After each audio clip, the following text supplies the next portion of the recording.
તો ભાજપના કદાવર અને પૂર્વ ધારાસભ્યએ કોંગ્રેસ પ્રમુખ સાથે મુલાકાત કરી છે। વાઘોડિયાના પૂર્વ એમએલએ મધુ શ્રીવાસ્તવે શક્તિસિંહ ગોહિલ સાથે મુલાકાત કરી।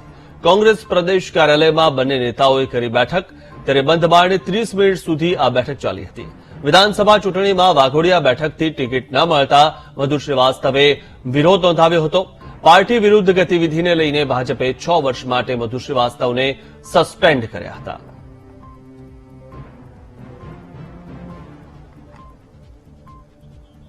આ વિશે વધુ માહિતી મેળવી અમારા સંવાદદાતા માનુ ચાવડા પાસેથી। માનુ, જે રીતે મધુ શ્રીવાસ્તવને 6 વર્ષ માટે સસ્પેન્ડ કરવામાં આવ્યા હતા પક્ષ વિરોધી પ્રવૃત્તિને લઈને, ત્યારે હવે કોંગ્રેસ સાથે તેમણે બેઠક કરી છે। શું લોકસભા ચૂંટણી તેઓ લડી શકે છે?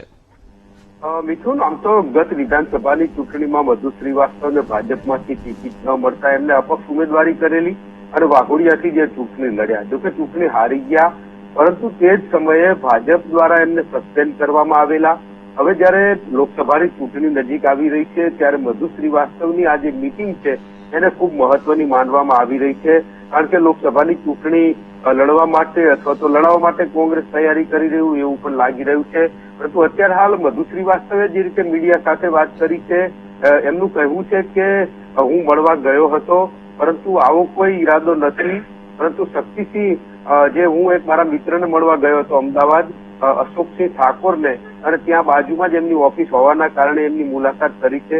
શક્તિસિંહ ગોહિલનો જૂનો મિત્ર હોવાનું પણ એ કહી રહ્યા છે।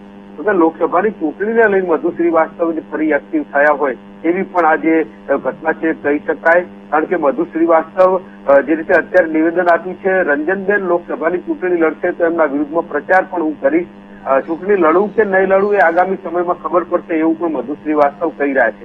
એટલે મધુ શ્રીવાસ્તવની આજની શક્તિસિંહ ગોહિલ સાથેની મુલાકાત ખૂબ જ સૂચક માનવામાં આવી રહી છે અને લોકસભાની ચૂંટણી પહેલા મધુ શ્રીવાસ્તવ ફરી સક્રિય થયા હોય એવી આ ઘટના લાગી રહી છે। જી મિત્ર। જી, આભાર માનુ માહિતી આપવા બદલ।